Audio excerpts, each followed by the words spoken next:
Muito bem, nós vamos abrir nossas Bíblias no texto de 1 aos Tessalonicenses, capítulo 2. Eu vou ler do 1 ao 12 e para nosso estudo, para a devoção da palavra, estaremos nos versículos 7, o assunto do versículo 7 ao versículo 12. Os irmãos estejam orando pela dona Silvia, aquela senhora que nós estivemos ontem no lar dela, com aquele culto. De vez em quando nós temos tido esse tipo de situação, de oportunidade, e a gente atende, né? E quando há essa oportunidade a gente agradece. Hoje de manhã ela veio à escola dominical, ela e o filho Nicolas, e participaram conosco.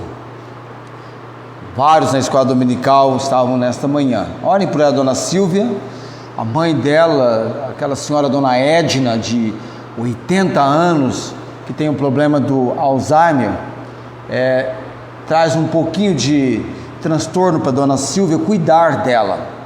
Eu fico imaginando pessoas idosas que são acometidas ou pelo mal de Parkinson ou Alzheimer. Eu tenho alguém que eu conheço que tem o pai. Eu não sei se o pai é a pessoa que tem o mal de Parkinson e a mãe o Alzheimer. Eu sei que ambos os pais são acometidos por doenças assim, que torna difícil o relacionamento e lidar, além das obrigações que ela tem, a cuidar, né, da mãe com uma situação assim que não é fácil. Ela comentava com a gente, mas nós sabemos que podemos interceder, orar em favor da situação que ela agora está vivendo, estendendo a nossa consideração em relação a essa senhora, a dona Silvia. E diga-se de passagem, gosta de fazer bolo, hein?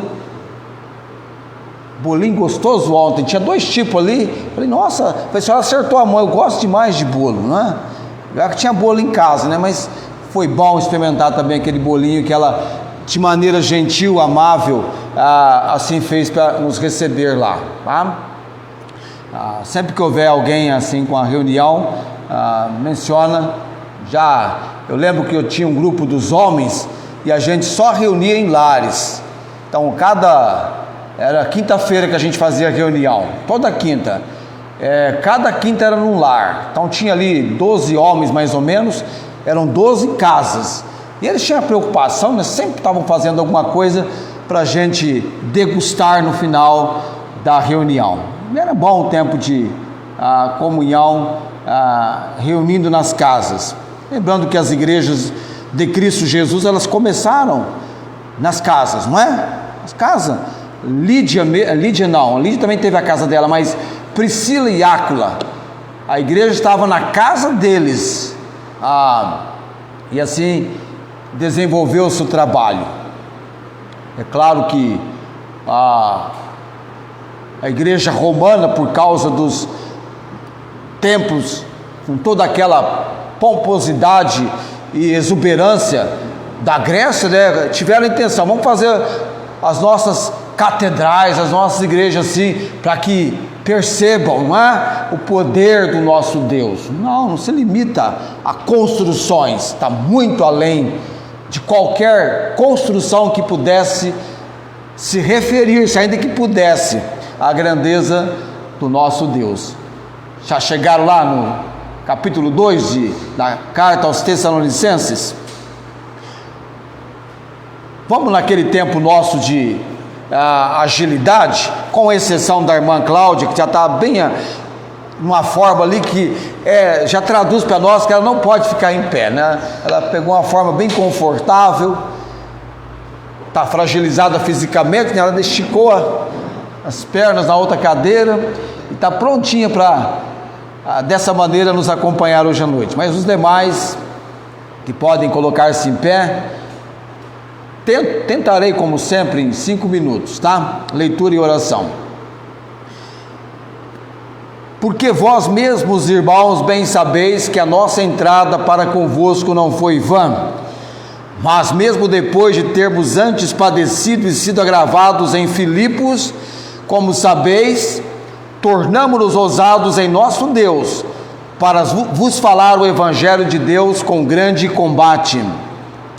Porque a nossa exortação não foi com engano, nem com imundícia, nem com fraudulência, mas como fomos a provar o de Deus para que o Evangelho nos fosse confiado, assim falamos, não como para agradar aos homens, mas a Deus que prova os nossos corações.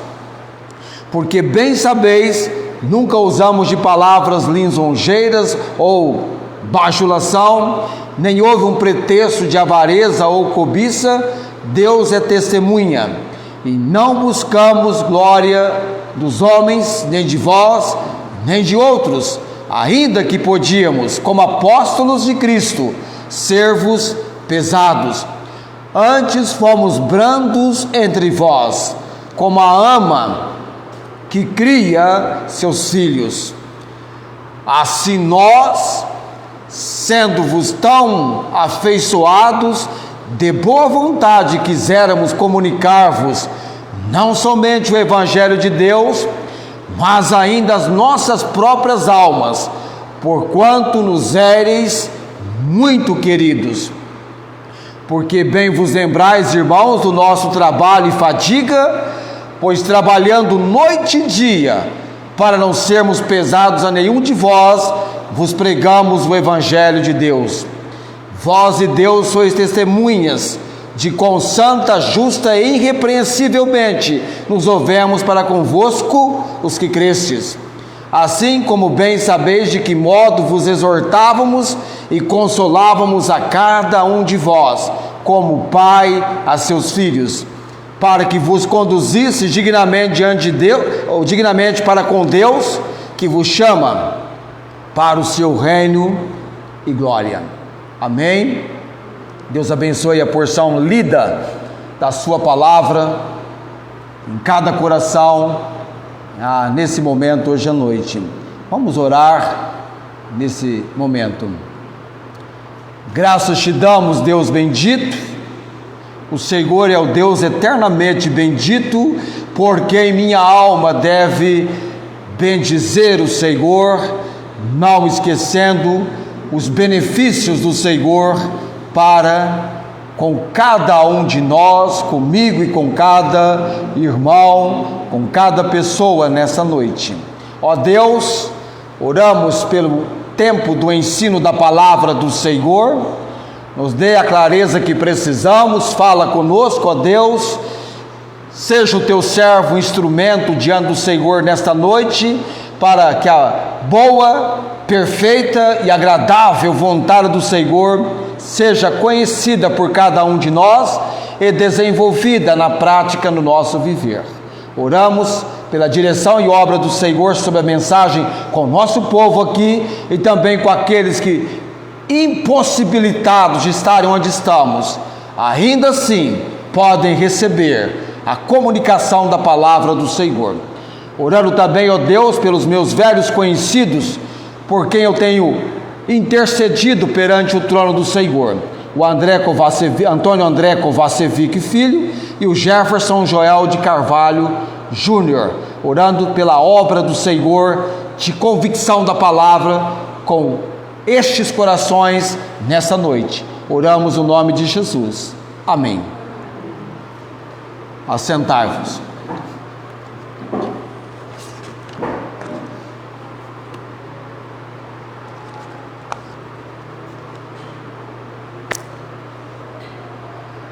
Uma das cenas mais impressionantes, que vai além de uma cena cinematográfica de cinema que Hollywood poderia ter protagonizado,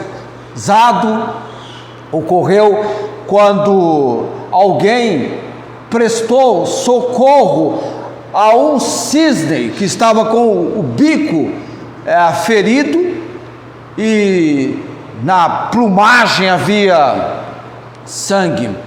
e ele foi levado para o centro de tratamento, e por algum tempo estaria separado da sua companheira. E naquele centro de tratamento, tudo que era possível ser feito houve um período de reclusão do Cisne ali, e é dito e comentado que os cisnes, eles têm apenas uma única companheira, e vive a vida toda, e é possível que quando essa companheira morre, ele permaneça sozinho. E esse cisne, no centro de tratamento, chegou o dia em que ele deveria ser devolvido para o local onde ele foi encontrado, e provavelmente estaria a sua companheira. E aí os pesquisadores, o pessoal do centro, a pessoa que havia levado o cisne para o centro de tratamento, acompanharam a cena. Tem um vídeo, irmãos, a cena, quando ele sai da gaiola, né, que estava transportando ele, aquele instrumento para transportá-lo, é aberto a porta, e ele então está solto agora, livre, e ele sai, toma conhecimento do ambiente, e por incrível, ao longe, a companheira o avista, e ele está ali, de repente ele avistou, e ele aprontou o maior barulho possível, batendo as asas, e eles se encontram. É linda a cena, pode pesquisar na internet, você vai encontrar essa cena do cisne encontrando a sua companheira. Foi uma cena de enternecer os corações, o romantismo, né? De enternecer os corações. Eu estou dizendo isso porque daqui a pouquinho você vai entender, no andar da carruagem, onde eu quero chegar com tal sensibilidade entre as aves, assim representada por este casal de cisne, no relacionamento entre essas aves, algo que despertou, chamou a atenção, foi algo impressionante. Pois bem, estudando a palavra de Deus, guarda isso com você, essa introdução minha aqui. Estudando a palavra de Deus, nós temos acompanhado, quase que em tempo real, né, Paulo indo para a região da Macedônia, chegando de Filipos para a cidade de Tessalônica, pregando o Evangelho, alcançando almas para Jesus Cristo, e depois, não tendo notícias daqueles convertidos de Tessalônica, chega lá Timóteo, traz para Paulo, quando retorna, as informações daqueles irmãos. E Paulo então tinha diante de si um grupo de convertidos, uma igreja que realmente fora escolhida por Deus, uma eleição de Deus, uma obra de Deus, que por sinal ele só foi para Macedônia porque Deus o colocou lá, era o propósito de Deus. Almas foram salvas na região da Macedônia, e aquela igreja estava sendo uma igreja vibrante. Nem a perseguição, tribulação podia paralisar, impedir o trabalho daquela igreja. Era o trabalho de Deus com eles. E Paulo então vai escrever para eles, capítulo 1, ele traça para a gente, marca, destaca, enfatiza o perfil daquela igreja. E no capítulo 2, Paulo então reserva esse trecho da palavra para dar uma prestação de como era o ministério dele e de como foi o ministério dele com os tessalonicenses. Lembrando você que essa foi a primeira carta que o apóstolo Paulo escreveu, início de muitas outras que ele iria escrever, uma revelação que Deus deu para ele, e ele então traz o testemunho do ministério dele com eles. E nós entendemos, pregação e prática é apresentado no capítulo 2, de 1 aos Tessalonicenses. Falamos da pregação de Paulo, mensagem do Evangelho. Então foi uma mensagem evangelística, não foi uma entrada vã, teve resultados. Mensagem também pura, no meio de um lugar de tanta contaminação, de tanta imundícia, impureza, de engano. A mensagem de Paulo foi uma mensagem pura, porque a palavra de Deus é pura, um escudo para os que nele confiam. E foi também uma mensagem inflexível, porque os mensageiros foram provados e aprovados por Deus. Pois bem, este quadro nós trabalhamos com os primeiros 6 versículos. Agora, do versículo 7 ao versículo 12, vamos então entrar na praticidade do ministério de Paulo, a parte prática. E esse texto é muito usado com pregações para reuniões pastorais, porque tem muito a ver como o pastor deve trabalhar com o povo a quem Deus tem o levado a trabalhar. Uma coisa é eu falar de como os cisnes se comportam, e uma outra coisa bem diferente, depois você vai ver o vídeo, é você ver o vídeo e entender na prática a atitude, o comportamento do cisne quando encontrou a sua companheira. E falar em companheira, eu gosto de ler sobre pessoas que alcançam certa idade e morrem. Eu li de alguém que essa semana partiu para a eternidade. Não penso que era eu tenho quase certeza que não era alguém salvo por Cristo, mas com 95 anos de idade, 72 anos de vida conjugal, e mesmo partindo, morrendo aos 95, ainda deixou a mulher viúva. Pode imaginar algo assim? 72 anos de vida conjugal. Tem esposa aí com 20 e poucos anos já querendo largar o marido. A minha, se deixar, me larga. De vez em quando ela fica brava comigo. E essa foi 72 anos. E principalmente quando vem entre aqueles que estão desprovidos do conhecimento da palavra. Um dia eu vi alguém na rua dizendo assim: fulano, você sabe como é que surgiu o casamento? Surgiu de acordos entre as pessoas. Esse é o pensamento que muita gente tem. Não, o casamento é uma instituição de Deus. Deus é o autor do casamento, criou o casamento. Eu me impressionei com o cisne, estou até agora impressionado com o cisne. Talvez você não lembre do que eu vou pregar aqui, mas vai lembrar do cisne. Pois bem, Paulo vai dar a entender para nós, irmãos, a nossa pregação, o nosso ensino da palavra de Deus, a exortação que ele chama, era de Deus, era algo das Escrituras, era algo bíblico, fundamental, vinha de Deus. Nós devemos dizer assim: assim diz o Senhor. A Bíblia é o nosso livro de referência. A Bíblia é a palavra de Deus. Veja bem, ela não contém, ela é a palavra de Deus. Toda a Escritura é divinamente inspirada e proveitosa para ensinar, redarguir, instruir em justiça, para que todo homem de Deus seja perfeito e perfeitamente instruído para toda boa obra. Marca aí, Rafael, 2 Timóteo, capítulo 3, eu acho que é capítulo 3, versículo 16, 2 Timóteo 3, 16 e 17, Então Paulo ensinava, agora,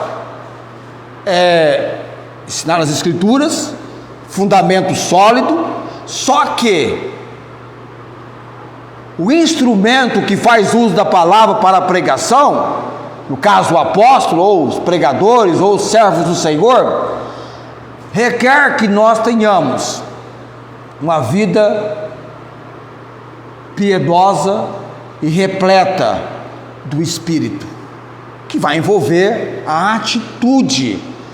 Então Paulo não ficava apenas, ou não ficou apenas satisfeito em referir-se à sua exortação como algo de pureza e de poder de Deus, mas também lembrava aos seus leitores o comportamento, a atitude que eles tiveram.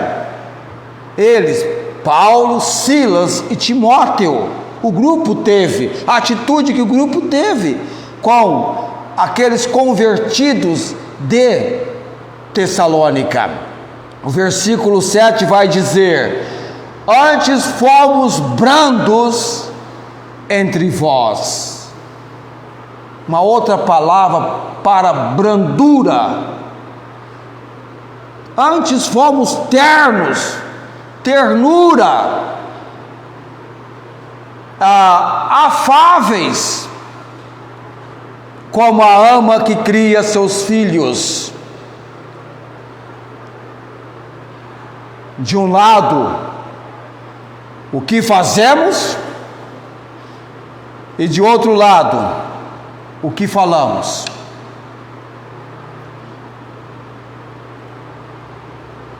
O que fazemos e o que falamos. A importância de equilíbrio, porque de repente o que fazemos pode falar tão alto que as pessoas não conseguem ouvir o que falamos. E alguém disse que talvez há mais ênfase nas epístolas do Novo Testamento com respeito a o que fazemos do que o que somos, do que o que fazemos, porque o que somos vai determinar aquilo que fazemos ou aquilo que faremos. Por exemplo,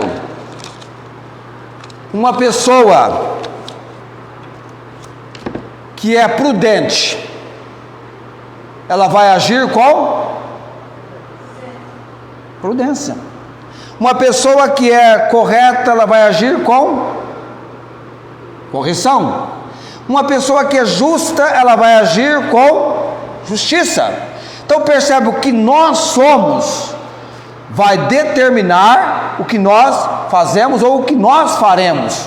Então há um peso de importância naquilo que nós somos. Se nós somos uma pessoa, por exemplo, trapaceiro, vai agir com a passa. Ou o enganador, como Paulo menciona aqui, vai agir com engano.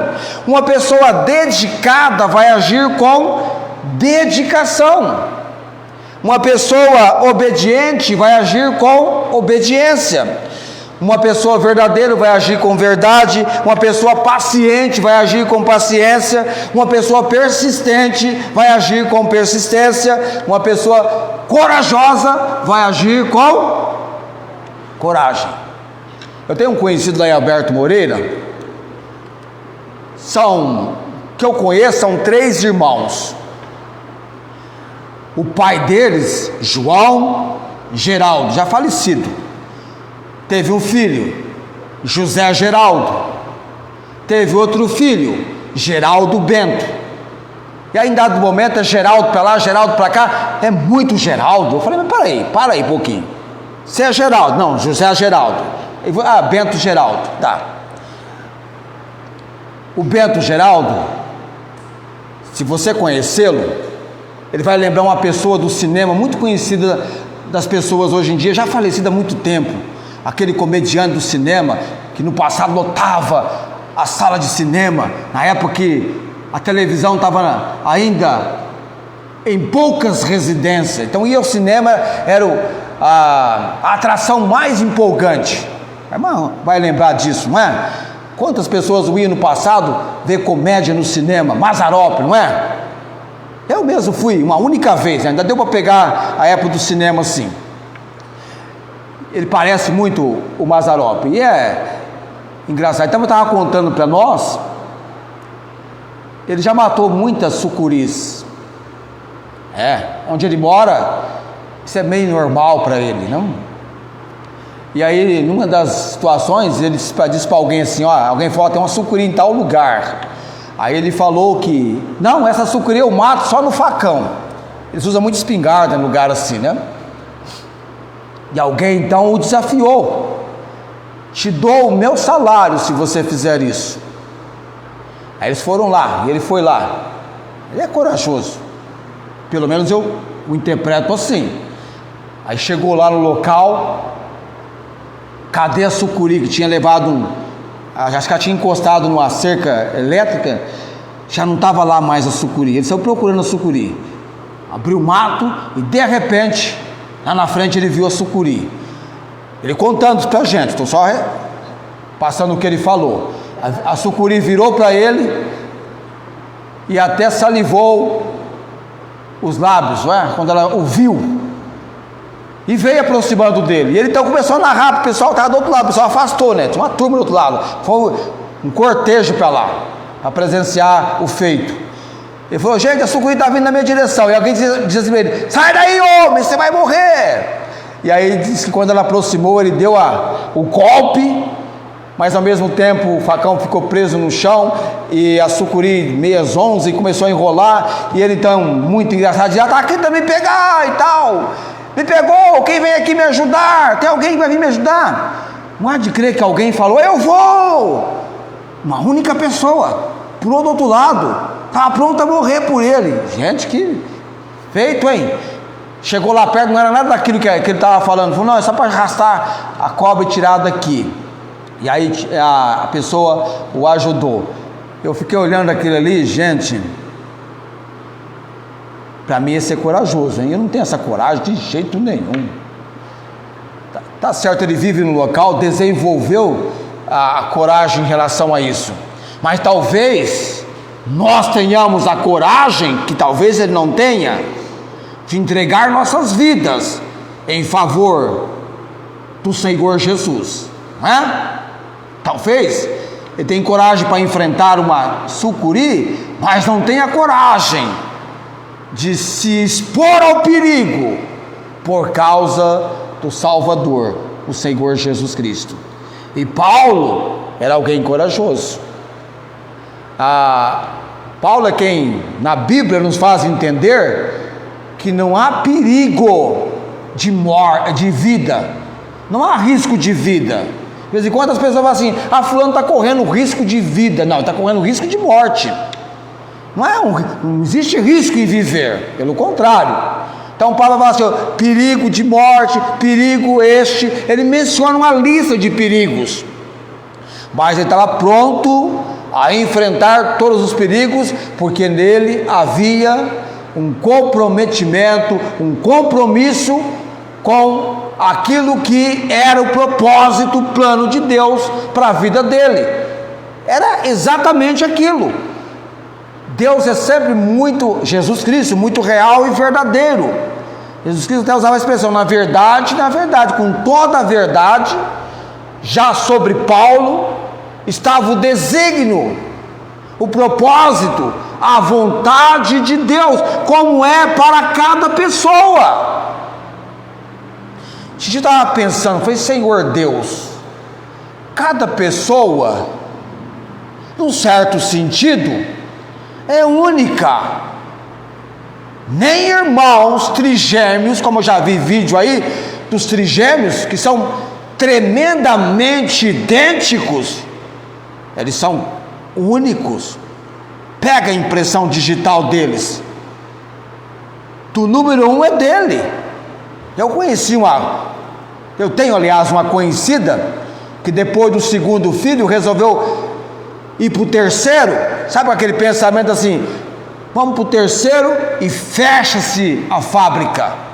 Que susto, veio 3 meninas, ela queria ficar com 3, acabou ficando com 5 filhos, e as trigêmeas, bem idênticas. Sabe, quando eu falo bem idênticas, é daquele tipo que nem os pais conseguem identificar em dado momento, né? Chama a B, não é a B, é a A, sabe? Estou só colocando assim para você entender. Confunde, ou coisa assim.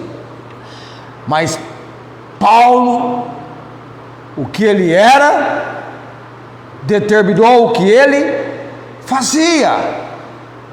Então, no Novo Testamento vai haver um destaque sobre o que nós somos, determinando o que nós vamos fazer.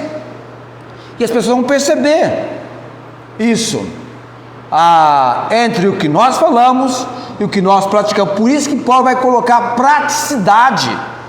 A prática ele coloca em xeque, em prova com eles. Ele fala assim: peraí, gente, eu tive aí eu, Silas e Timóteo. É como você vai fazer. Eu tive um professor na sala de aula, aquele professor era muito criterioso. Ele falava assim: gente, a maior bênção do ser humano é pagar tributos. Ele falava isso. Pagar imposto de renda, ele dizia assim, não deve ser um peso, um lástimo. É de acordo com o que você ganha.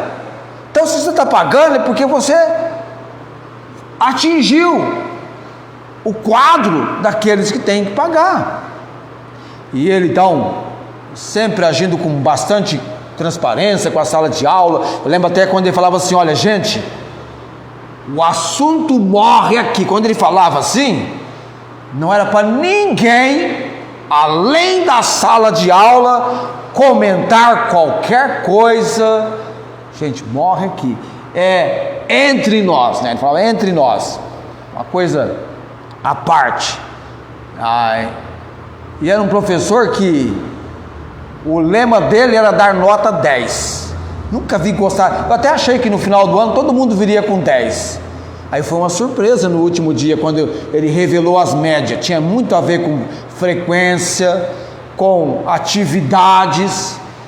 Foi uma somatória dos 10 com frequência, e nem todo mundo veio com a média 10. Mas era um professor que transmitiu para nós algo importante e que fica como testemunho. E Paulo aqui vai então colocar, nós chamamos aqui, colocar a cara dele ao tapa.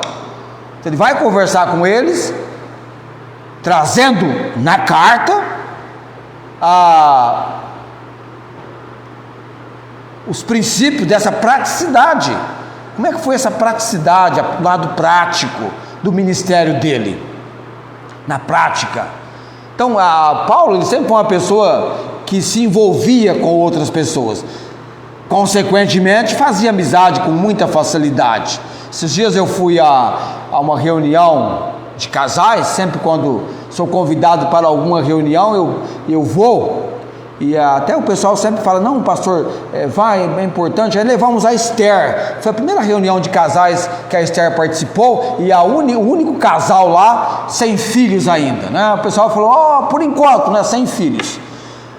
Mas aos poucos fomos conhecendo o pastor que estava ministrando naquela reunião. De repente descobrimos que na reunião estava o pai dele, a mãe dele, não é? Está lá ministrando: o pai dele está aqui, que legal. Conforme ele foi ministrando, ele falou, deu exemplo, então estava lá o pai dele, a mãe. Mas o importante foi quando acabou a ministração. Ele procurou se envolver com as pessoas que estavam ali. Ele conversou com um, conversou comigo, conversou com outras pessoas, chegou para alguns e falou assim: olha, vocês estão aqui vindo pela primeira vez, eu quero pedir desculpa porque eu passei um pouquinho do horário e tal. A pessoa: não, tudo bem, está ok. A sensibilidade, eu estava ali observando, falei: estou aprendendo com ele, estou aprendendo. A gente vive aprendendo, é um processo de aprendizado. E aí, o primeiro item que Paulo coloca para os Tessalonicenses, desse lado prático, da atitude, do comportamento dele, não só dele, mas de Silas e também de Timóteo, diz respeito no versículo 7 a algo que ele compara a uma ama que cria seus filhos. A uma ama. Ou poderíamos pensar numa mãe, ou em alguém que é uma ama profissional. Melhor pensar na mãe, porque a ama mãe, ela vai tratar os filhos com mais cuidado, amor e atenção para os seus próprios filhos, porque a ama profissional é a profissão dela. Então o apóstolo, no versículo 7, ele vai exprimir a grande brandura ou ternura do coração dele pelos convertidos de Tessalônica, que não era tão somente para esses convertidos, mas que na vida e ministério do apóstolo Paulo envolveu todos quantos ele havia alcançado com a pregação do evangelho para Cristo. Ele tinha essa ternura, essa brandura. Ele então vai comparar a uma ama que cuida, que acaricia os seus filhos, ou a ama profissional no seu trabalho cuidando de crianças. Então ele faz essa comparação, e isso apresenta para nós um contraste com o que ele condenou nos versos anteriores, a atitude das pessoas. Eu tenho visto hoje, por exemplo, igrejas que a cúpula maior, né, essas igrejas, não vou citar nomes, né, mas não quer que a igreja se envolva com a liderança. E aí não tem 2 anos, já muda para outro lugar, para não ter esse envolvimento, esse apego pastoral. Quem determina o tempo e a forma de trabalho das igrejas de Jesus Cristo tem que ser o Espírito Santo. Na igreja lá em Antioquia, foi o Espírito Santo que comunicou que Saulo e Barnabé deveriam ser separados para a obra que agora eles iriam iniciar, que foram as viagens missionárias. Então, a igreja de Jesus Cristo, ela tem que ser guiada pelo Espírito Santo. O pregador da rua New Parks em Londres pastoreou a igreja por 40 anos. A Estela estava comentando comigo hoje em casa se eu conhecia um pastor presbiteriano chamado Valdivino. Falei, opa, conheci. Vários anos em Barretos esse pastor ficou, tanto é que até hoje eles têm uma boa recordação dele. E eu na época precisava de uma chácara para fazer um piquenique com a nossa igreja, e ele prontamente, juntamente com a igreja, nos concedeu a chácara da igreja presbiteriana e fizemos esse piquenique lá. Eu quero dizer para você que Paulo está contrastando o que ele menciona no versos anteriores, porque havia com os falsos mestres líderes egoísmo, e Paulo, ao contrário disso, vai dar um exemplo de altruísmo. E a igreja local, ela não pode ser simplesmente um centro de pregação da palavra, mas tem que ser um lugar onde os novos convertidos, pessoas que estão agora em Cristo, podem reunir-se, alimentar-se, receber amor e cuidadoso auxílio espiritual. Quando Filipe nos comunicou o que havia ocorrido com a irmã dele, eu tinha acabado de me recolher para dormir, e as meninas vieram comentando comigo. Imediatamente,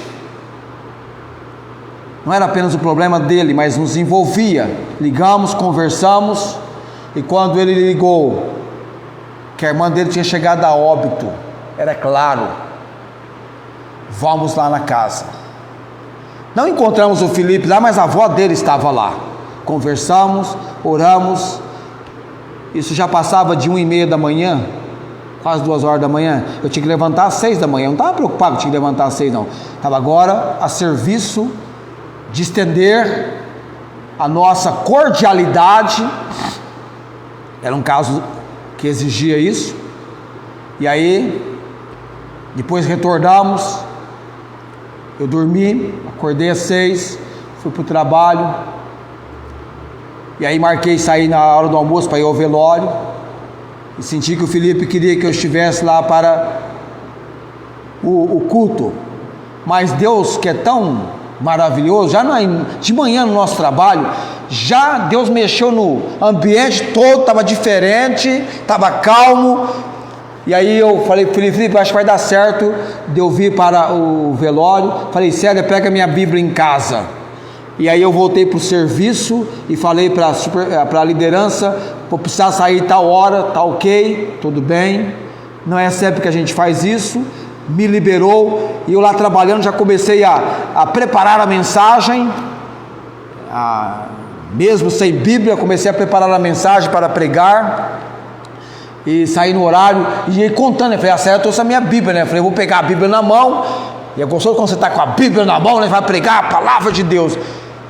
Ela não buscou a Bíblia em casa, e eu falei, meu Senhor, mas eu estava com o celular, então tinha lá o meu texto, tinha um texto que eu ia ler, aí eu falei, vai ter que usar o texto do celular.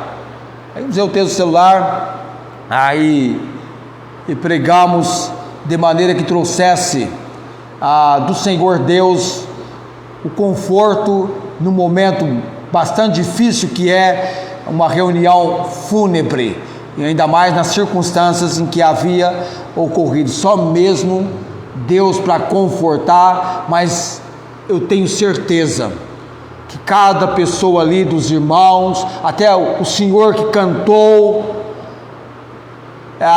marcou aquele momento, não é, Felipe? As irmãs, cheguei lá, vi a irmã, estava lá, outro tal, os que puderam ir. Eu quando cheguei vi alguns da igreja, a gente já fica até um pouco mais animado. É um momento em que a presença, às vezes só a presença da pessoa, se importando com a situação ocorrida, não é? Você não vai lá por causa de quem partiu, você vai por causa de quem está lá com pesar no coração por quem partiu, não é? A irmã Vera perdoou a mãe dela, eu nunca tinha ido num velório no dia de Natal, não tem problema, fui também, no dia de Natal. Aí você começa a encontrar conhecidos, né? Você vai para estender os sentimentos, a sua cordialidade, a forma terna, né? Você enternece com quem está agora vivendo um momento triste. Só a presença sua já traz um certo conforto. Eu me lembro que eu sempre prego, quando o meu tio faleceu, eu fiquei a noite inteira sem dormir. E aí tinha um colega pastor que se prontificou a pregar. Eu não tinha nem condição de pregar, irmãos, estava exausto, cansado.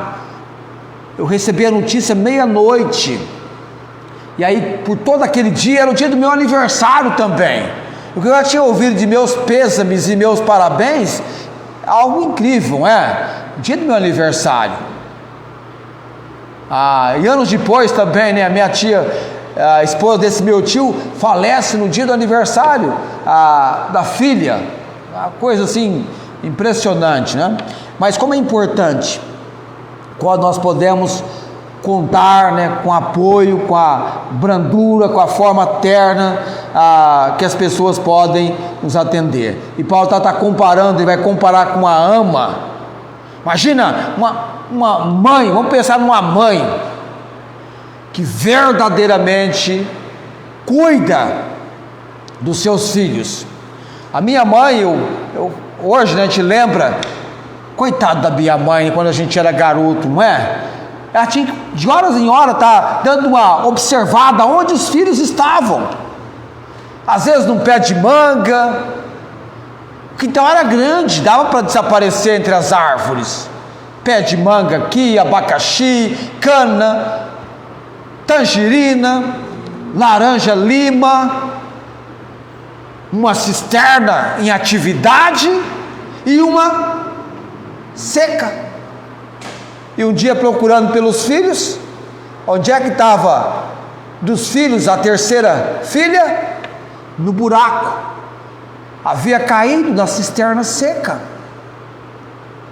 Você acha que alguém perdeu tempo em ligar para o bombeiro? Já foi para alguém. Alguém tinha essa missão de descer e resgatar. E aí chamaram a pessoa, e a pessoa foi lá e resgatou a Tiana, que tinha tão somente pela misericórdia e graça do bondoso Deus, apenas quebrado o braço. Foi socorrida. Mãe, filhos, é uma missão, não é? Cuidar. Às vezes eu vejo mães ali, filha doente, passa a noite acordado. Hoje até pai também, né? Cuidando. A irmã Inês conta para nós, a filha, né? Com febre, doente. E ela então tinha que esperar chegar o início da manhã, 6 horas da manhã. E ela então ora: Deus, só posso ir para o pronto atendimento às 6 da manhã. Intervenha. E Deus interveio até às 6 da manhã, como ela havia mencionado em oração. E às 6 da manhã ela foi para o pronto atendimento com a filha. Às vezes você olha, Dia das Mães, né? Mães e filhos. Tem mãe que tem 1, 2, 3, 4, 5, 6, 7, 8, 10, não é? Filhos. E depois pode olhar os seus filhos. Para cada um ela tem certamente uma lembrança, uma consideração. Porque para mãe, filho é filho, não é? Cada um com a sua individualidade, não é? É assim. Minha mãe, qualquer coisa, em qualquer hora que eu pedisse, podia contar que ela ia fazer. Esposa não é mãe, esposa é esposa. É diferente de mãe, não é? E quando o indivíduo casa, ele pensa que agora ele vai ser tratado no mesmo nível, né? Que a mãe. Não, esposa é esposa, mãe é mãe. Ela agora vai desenvolver a missão dela de mãe para com os seus filhos. A coisa que eu mais achei interessante da minha esposa é que ela tinha um sonho, né? Um desejo. Ela dizia assim: eu tenho muito amor, quero ser mãe. O sonho dela era ser mãe. E eu aguardando, né, o tempo do casamento e um sonho, né, que Deus me desse filhas. Não sei porquê, já tinha até o nome já marcado, né? Pelo menos da primeira já tinha até escrito o nome. Vai chamar Estela. Só estava esperando chegar o momento. E quando saiu o resultado da ultrassom, já tem o nome. Era menina, né? Já tem o nome. Então Paulo, ele vai comparar com uma ama. Agora nós temos hoje, irmãos, nós estamos vendo hoje dias de uma crescente, um crescente desvio da verdade, de apostasia. Vivemos hoje um tempo de trevas tenebrosas, e parece que o diabo tem contaminado muitas igrejas com um espírito estranho ao que o apóstolo Paulo manifestou. Qual foi o espírito, a atitude manifesta do apóstolo Paulo? De altruísmo.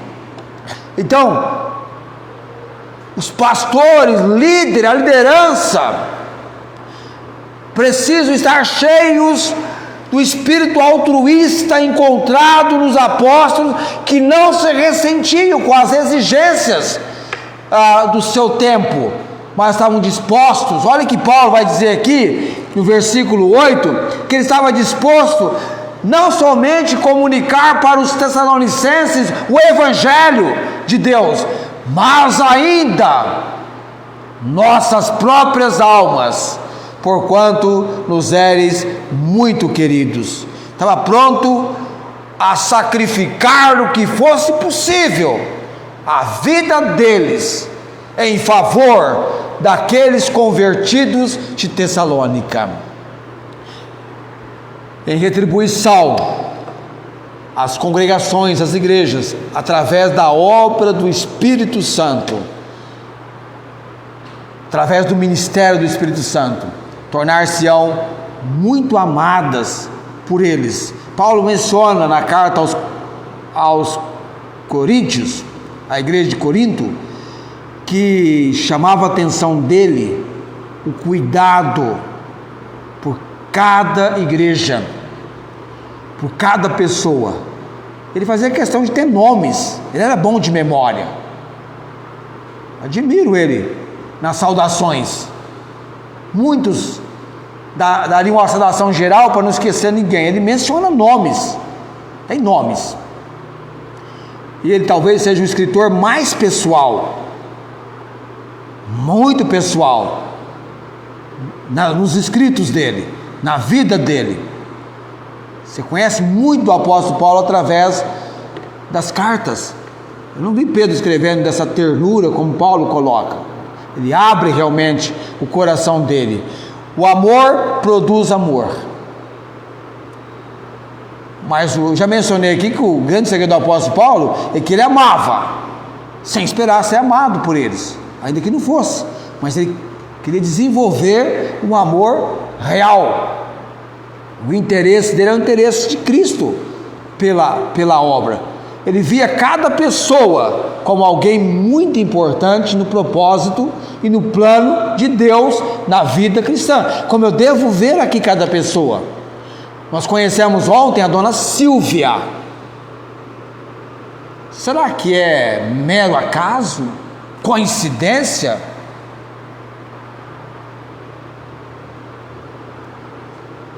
Propósito? Um plano? O amor produz amor. Embora haja pessoas que não vão reagir assim, seja o que for que você estiver realizando, a maioria do povo de Deus seguirá alguém que realmente os ama e tem maior interesse por eles.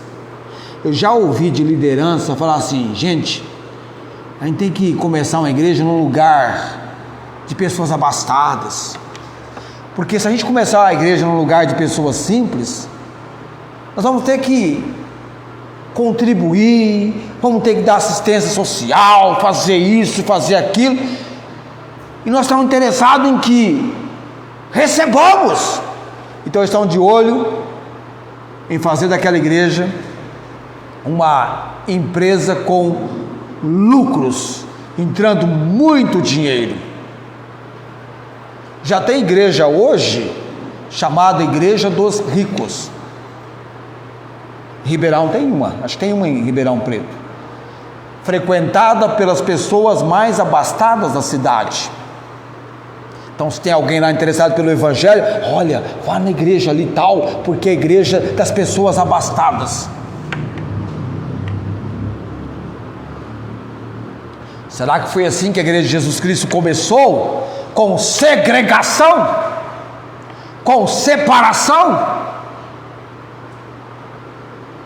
O próprio ministério de Cristo envolvia pessoas daquelas bem desprovidas financeiramente, tanto quanto pessoas abastadas, ao ponto de que houve um momento já registrado pelo livro de Atos, que entenderam uma comunicação de participação, de ajuda para os menos favorecidos, de maneira que a Bíblia registra que não havia necessidade alguma entre eles, porque de livre e espontânea vontade chegaram até o ponto, se necessário fosse, foi de desfazer de alguns bens e haver uma comunicação de doação para ajudar os menos favorecidos, a ponto de não haver necessidade alguma.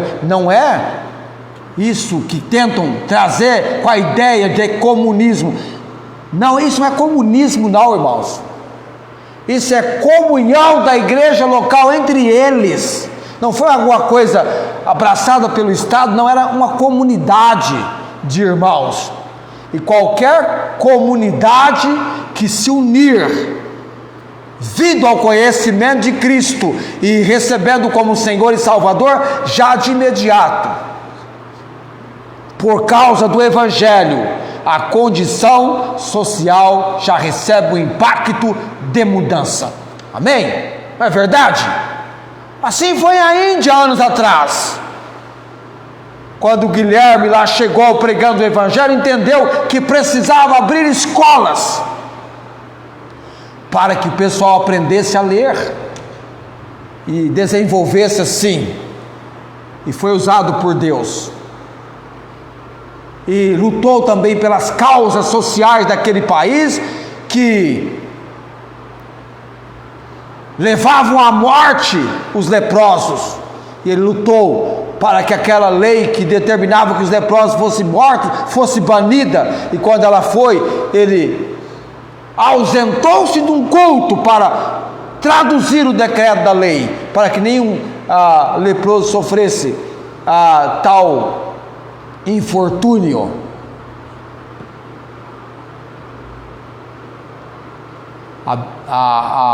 Nós vamos do espiritual para o social. Sim, há um trabalho a ser feito, e tanto num quanto no outro, o importante, leva-se a Cristo. O social qualquer um pode fazer, mas o espiritual é só a igreja. Amém? A igreja de Jesus Cristo. A igreja de Jesus Cristo. Eu já estou entrando vou entrar no empreendedorismo social. Gosto. Tem 18 empresas ao redor do mundo que foram documentadas investindo na parte social. É importante, pode até dar para nós aqui uma ponte de aproximação com pessoas. Procure identificar necessidade, tem muitas, da espiritual para social. O povo carece, é um povo carente. Leva-lhes Jesus Cristo. Não se esqueçam, não é? Depois de Jesus Cristo ensinar, o que ele falou para os discípulos? Não vão despedi-los, não. Dê-lhes de comer. Vamos dar-lhes de comer.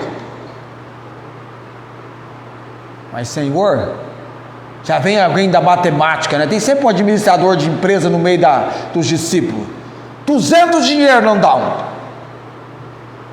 Vede o que nós temos. Comece sempre com o que você tem. Eu aplico esse princípio para tudo. Trabalho, tudo. O que eu tenho para fazer esse trabalho? É o ponto de partida. Comece com o que você tem, para chegar onde Deus e só Ele tem a condição e os recursos. Dê o passo. Jesus Cristo apresentou os pães e os peixes, orou, abençoou e organizou a distribuição. Fico imaginando eles olhando para aqueles 5 pães e 2 peixes, mandando o pessoal sentar, organiza, Deus de ordem. Discípulo, vem cá, vocês vão distribuir. Os mesmos que distribuíram foram chamados para recolher o que havia sobrado. Já viu? Às vezes você começa uma situação com tão pouco e a sobra é grande, não é? Aquela senhora ontem fez um bolo para a igreja, né, para os irmãos que foram lá. É claro que a irmã Rosana falou, nós somos um grupo pequeno, tal, assim.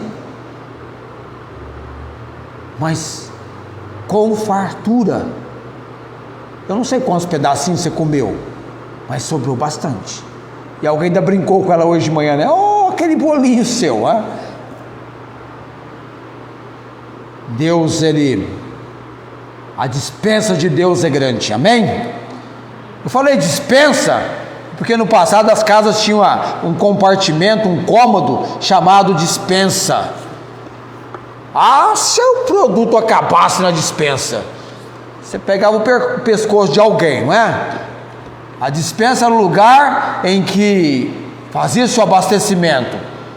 Acabava no consumo, corria para a dispensa. Tinha que ter na dispensa, porque a dispensa é onde ficava o reservatório, que abastecia o consumo. Era assim.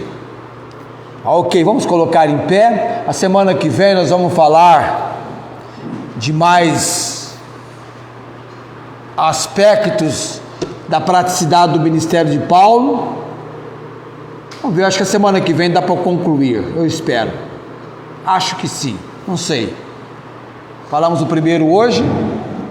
ternura, depois vem atitude de sacrifício por Cristo, vida exemplar no mundo. Tem mais dois que eu não lembro agora. Tratando com indivíduos é um deles, e o último eu não lembro. Mas até a semana que vem a gente vai estar com todos eles bem vivos na mente. Eu entendo que você já é alguém que está em Jesus Cristo. Nosso aprendizado, ele não para. Nós extraímos da palavra de Deus princípios que vão nortear a nossa vida. Ninguém age da maneira que age por acidente. A pessoa vai estabelecendo conceitos, princípios, regras, normas. Tem princípios bons, normas boas, quando também tem aqueles que são ruins. Uma pessoa maldosa vai praticar maldade. Tem isso como princípio. Ela quer realmente. O duro é quando, em nome de alguma coisa que é o referencial, o zelo, né? Muitas vezes as pessoas cometem, como o caso dos homens de Hitler, cometendo as atrocidades que cometeram.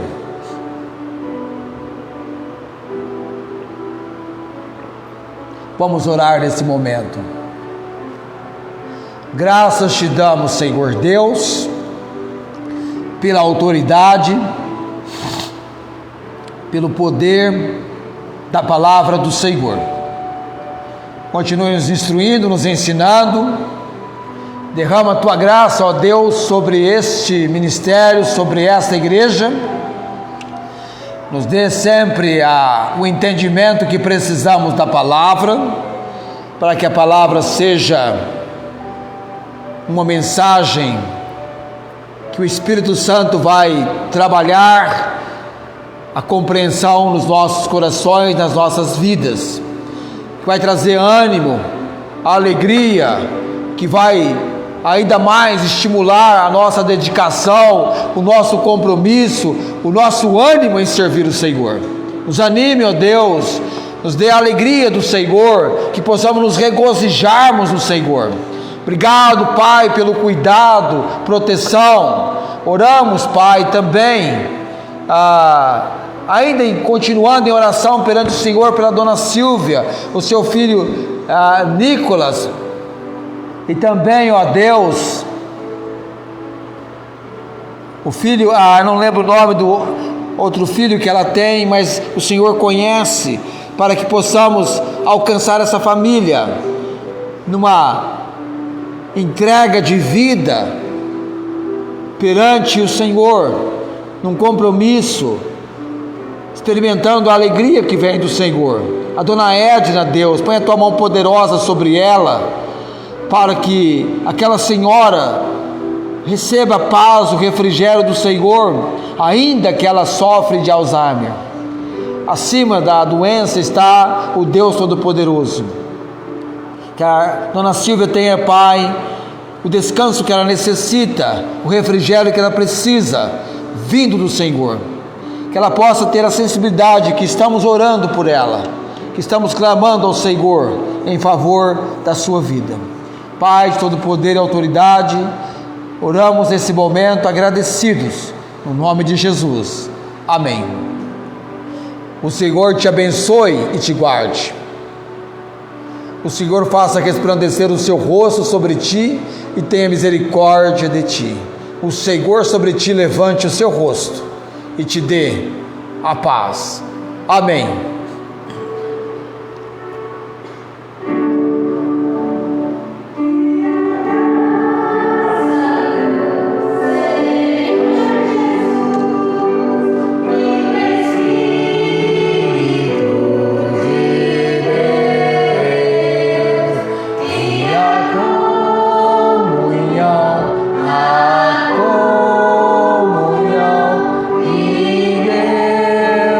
Nosso